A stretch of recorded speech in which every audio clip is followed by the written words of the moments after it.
درس شروع ہونے سے پہلے ایک مسئلہ سن لے. اس طرف سے کسی نے نا جب اقامت کہنے والے نے کہا لا الہ الا اللہ، اس طرف سے آواز آئی تھی ساتھ محمد رسول اللہ. یہ مسئلہ ذہن میں رکھیں، صرف بطور اصلاح کہہ رہا ہوں. ہمارا ذہن صرف یہ ہے کہ مسئلہ پہنچ جائے، ماننا نہ ماننا اپنا ذہن ہوتا ہے. اگر یہ جملہ یہاں پہ کہنا ٹھیک ہوتا تو صحابہ کرام ضرور کہتے. صحابہ کرام ہم سے زیادہ نیکیوں میں آگے نکلنے کے لیے کوشش کرتے رہتے تھے، اور پھر خود نبی علیہ السلام نے احادیث مبارکہ میں خود فرما دیا ہے اذان کا جواب یہ ہے، اقامت کا جواب یہ ہے. اور اقامت کے جواب میں لا الہ الا اللہ کے جواب لا الہ الا اللہ ہی ہے، وہاں پہ آگے محمد رسول اللہ نہیں ہے. اور اگر یہ جملہ اتنا ہی زیادہ ضروری ہوتا پھر اقامت کہنے والا ضرور ہی آگے جملہ کہہ دیتا، لا الہ الا اللہ محمد رسول اللہ. اقامت کہنے والا بھی کہہ دیتا. جب نہ اقامت کہنے والا کہہ رہا ہے، نہ صحابہ نے کہا ہے، نہ ہی نبی علیہ السلام نے اس کی تعلیم دی ہے، تو پھر یہ جملہ یہاں پہ کہنا ٹھیک نہیں ہے. چونکہ وہ سامنے بیٹھے ہوئے تھے نبی علیہ السلام کے صحابی، ایک بندے کو چھین کر اس نے کہا الحمدللہ والسلام علی رسول اللہ. الحمدللہ کے ساتھ کیا کہا؟ والسلام علی رسول اللہ، یعنی نبی علیہ السلام پہ وہ سلامتی بھی ہو، ساتھ یہ لفظ کہا. تو اس صحابی نے کہا بھئی الحمدللہ تو ٹھیک ہے، لیکن جو تو نے آگے والا جملہ کہا ہے نا، یہ اگرچہ بطور الفاظ کے معنی کے اعتبار سے بالکل ٹھیک ہے، لیکن نبی علیہ السلام نے ہمیں یہاں نہیں سکھایا، ہمیں یہاں یہ جملہ نہیں سکھایا، یہ لہٰذا یہ جملہ آگے سے نہ کہنا یہاں پہ. اس لیے جو محمد الرسول اللہ کے لفظ کہا ہے بطور اصلاح کہہ رہا ہوں، آگے آپ کی مرضی ہے. یعنی آپ کو یہ سمجھ جانا چاہیے کہ جب نبی علیہ السلام کے صحابہ نے نہیں کہا، ان کو ہم سے زیادہ نبی علیہ السلام سے محبت تھی. اور دوسری بات کہ اقامت کہنے والا بھی لا الہ الا اللہ کے اوپر ختم کر رہا ہے، اس کو بھی محمد رسول اللہ کہنا چاہیے تھا اگر یہاں پہ ایسے معاملہ ہوتا. اور نبی علیہ السلام کی تعلیمات میں ایسا ہونا چاہیے تھا، اور نبی علیہ السلام نے باقاعدہ اس کی تعلیم دی ہے، تو نہ چپ رہے ہوں، بلکہ نبی علیہ السلام نے اس کی تعلیم دی ہے، باقاعدہ اذان کا جواب بھی سکھایا، اقامت کا جواب بھی سکھایا ہے. صحابہ کرام کو سارا پتہ تھا. تو اس سے معلوم ہوتا ہے کہ ان حضرات کی اصلاح کرنے والے ٹھیک نہیں ہیں. اللہ پاک سے دعا کرنے کی توفیق نصیب فرمائے. اما بعد فاعوذ باللہ من الشیطان الرجیم، بسم اللہ الرحمن الرحیم. فإن حاجوک، پس اگر آپ سے وہ جھگڑا کرے، فقل، فرما دیں اسلمت، میں نے تو فرما بردار کر لیا، وجہی اپنے چہرے کو، للہ صرف اللہ کے لیے، ومن اتبعن، اور ان لوگوں نے بھی اپنے چہرے کو اللہ کے سپرد کر دیا جو میرے تابع دار ہیں. وقول، اور فرما دیجئے، للذین، ان لوگوں کو، اوتوا الکتاب، جن کو کتاب دی گئی، والامیین، اور ان پڑھ یعنی مشرکین مکہ، اسلمتم، کیا تم بھی اپنے آپ کو فرما بردار کرتے ہو؟ فإن اسلموا، پس اگر وہ اپنے آپ کو فرما بردار کر لے، فقد اہتدوا، پھر تحقیق وہ ہدایت یافتہ ہو جائیں گے. وَإِن تَوَلَّوْا، اور اگر وہ پھر جائیں، فَإِنَّمَا عَلَيْكَ الْبَلَاغُ، آپ کے اوپر صرف واضح پہنچا دینا ہے. وَاللَّهُ بَصِيرٌ بِالْعِبَادِ، اور اللہ تعالیٰ اپنے بندوں کو دیکھنے والا ہے. ان الذین، بے شک وہ لوگ، یکفرون، جو کفر کرتے ہیں، بآیات اللہ، اللہ تعالیٰ کی آیات کے ساتھ، وَيَقْتُلُونَ النَّبِيِّينَ، اور قتل کرتے ہیں نبیوں کو، بغیر حق، بغیر حق کے، وَيَقْتُلُونَ الَّذِينَ، اور قتل کرتے ہیں ان لوگوں کو، یأمرون، جو حکم دیتے ہیں، بالقسط، انصاف کا، من الناس، لوگوں میں سے. فَبَشِّرْهُم بِعَذَابٍ أَلِيمٍ، بس آپ خوشخبری دے دیں ان کو دردناک عذاب کی. صدق اللہ مولانا العظیم. اللہم صل علی محمد وعلی آل محمد کما صلیت علی ابراہیم وعلی آل ابراہیم انک حمید مجید.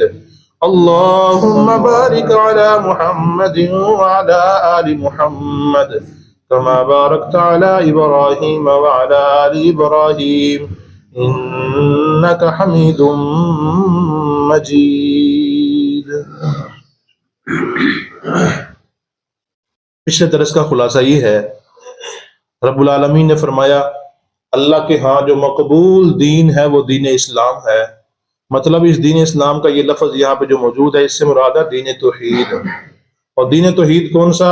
یعنی آدم علیہ السلام سے لے کے آخری نبی امام الانبیاء خاتم النبیین محمد الرسول اللہ صلی اللہ علیہ وآلہ وسلم تک جتنے بھی دین آئے، اگر وہ توحید کے اوپر تھے، توحید کو ماننے والے لوگ تھے، وہ سارے کے سارے یہاں مراد ہیں، یعنی توحیدی دین اللہ کو بڑا پسند ہے۔ اور آگے فرمایا پھر اختلاف کہاں سے آیا، کب آیا اور کیوں آیا؟ اس کا جواب دیا گیا، اختلاف آیا یہ علماء سو یعنی برے علماء نے اختلاف پیدا کیا، اپنے پاس سے یہ بھی ٹھیک ہے جی، یہ بھی جملہ ٹھیک ہے، یہ بھی گواہ، ایسے کر کر کے عوام کو پاگل بنا کے رکھ دیا، اختلاف پیدا کر دیا۔ اور وہ اختلاف کی کیوں کب آیا؟ علم آ جانے کے بعد آیا۔ لوگوں نے ان کو اپنا رہنما بنا لیا، اور رہنما بنانے کے بعد حالانکہ وہ اندر سے ضدی تھے، اور ضدی بندہ جب رہنما بن جائے تو ملک کیا ہر چیز کا ہی انسان کا بیڑا غرق ہو جاتا ہے۔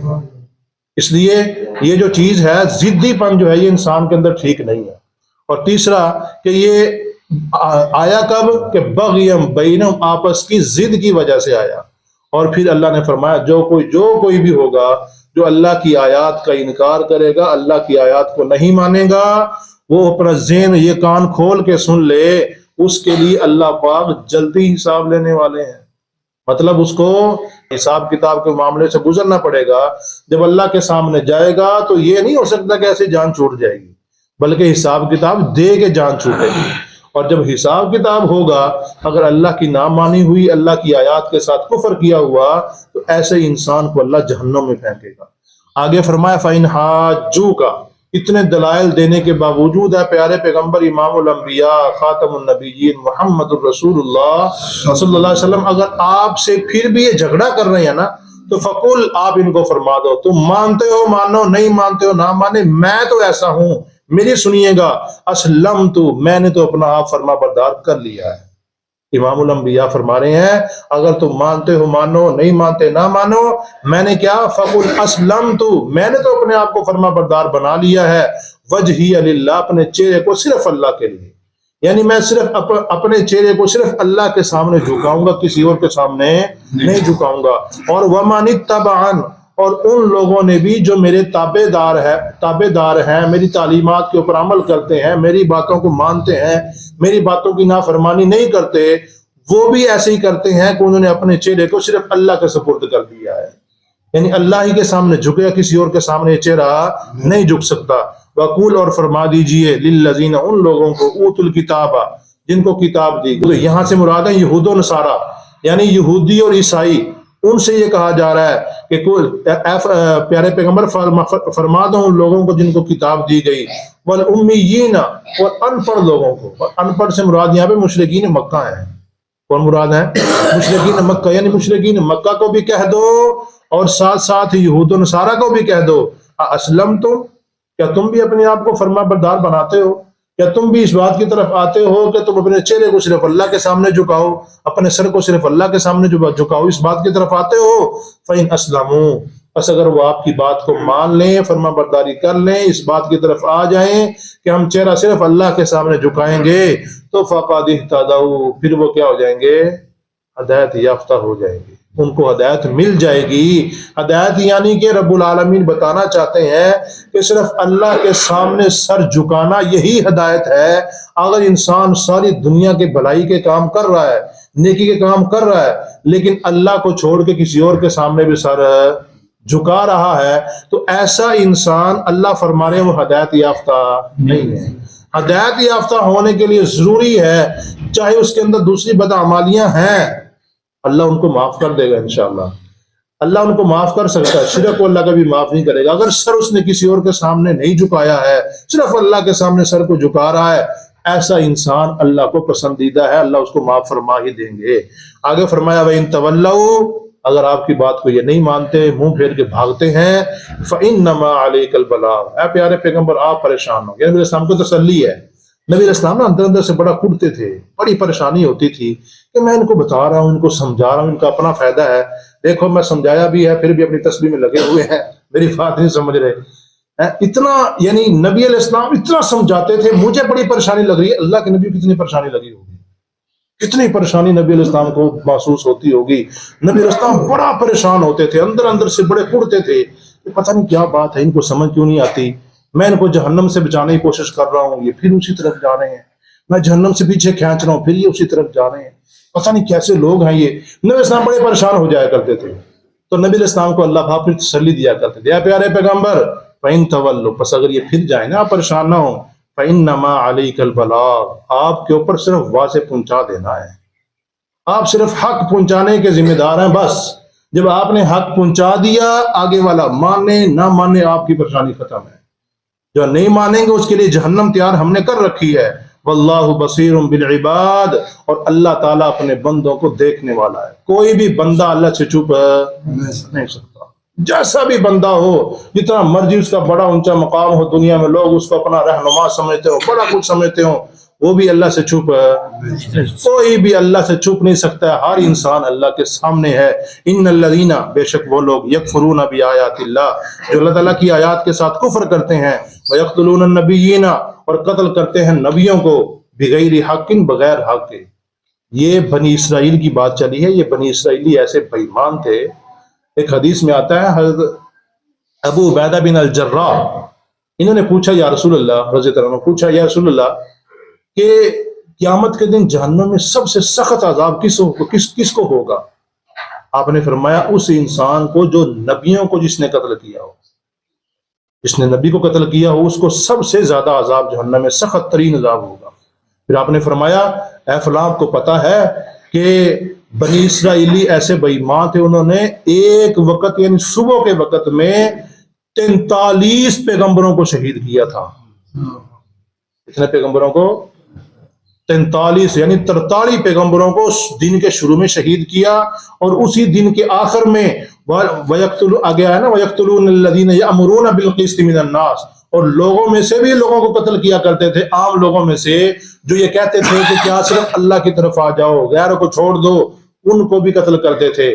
آپ نے فرمایا کہ دن کے شروع میں 43 پیغمبروں کو شہید کیا، اور اسی دن کے آخر میں 170 ماننے والوں کو شہید کیا۔ اور ایک اور حدیث میں ملتا ہے، حضرت عبداللہ فرماتے ہیں کہ یہ جو کیا کہتے ہیں بنی اسرائیلیوں نے ایک دن میں 300 پیغمبروں کو شہید کیا۔ ایسے بے ایمان لوگ تھے یہ، کیسا معاملہ کرتے تھے۔ فبشرہم بعذاب علیم، اے پیارے پیغمبر ان کو پھر خوشخبری دے دو دردناک عذاب کی۔ تو دردناک عذاب کی خوشخبری ہوتی ہے کوئی؟ یہ تو ڈراوا ہوتا ہے۔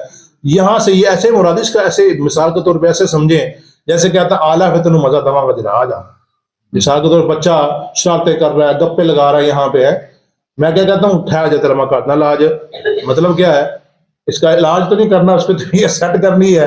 مطلب کیا ہوتا ہے؟ اس کو تو کچھ تکلیف پہنچانی تاکہ اس کو یاد رہے۔ اور ویسے بھی کوئی انسان کسی کو دھمکی دینا چاہتا ہے، کیا آیا تنوں دینا مزہ آ جائے گا، اب مزہ تو وہاں تھوڑی ملتا ہے، وہاں تو تکلیف دینا مقصود ہوتی ہے۔ ایسے ہی رب العالمین فرما رہے ہیں، ان کو ڈراوا ہے بہت سخت قسم کا، یہ آ جاؤ تمہیں خوشخبری ہے عذاب، دردناک عذاب کی۔